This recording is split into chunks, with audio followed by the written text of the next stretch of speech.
अश्विन नावाचा तरुण छायाचित्रकार एक जुना ओसाड वाडा एक्सप्लोर करण्यासाठी गेला। तो वाडा गावकऱ्यांच्या मते भूताटकीने ग्रासलेला होता।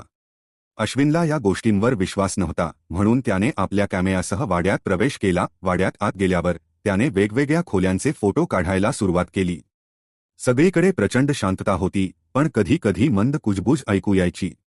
त्याने फोटो काढत एका मोठ्या आरशासमोर उभा राहून सेल्फी घेतली आणि लगेच कॅमेऱ्यात पाहिलं। त्याचा श्वास रोखला गेला। फोटोमध्ये त्याच्या मागे एक काळसर सावली उभी होती। घाम फुटला आणि त्याने मागे वळून पाहिले, पण तिथे कोणीच नव्हते।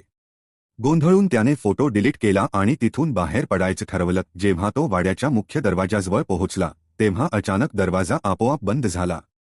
आत प्रचंड अंधार झाला आणि त्याला कोणीतरी पाठीमागे उभं असल्याची जाणीव झाली।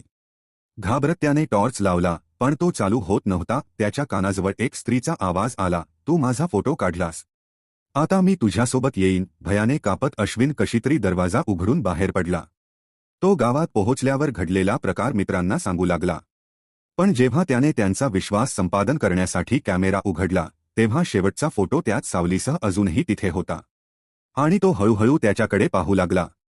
त्या घटनेनंतर अश्विनने कधीही छायाचित्रण केलं नाही आणि तो वाडा कायमचा बंद करण्यात आला।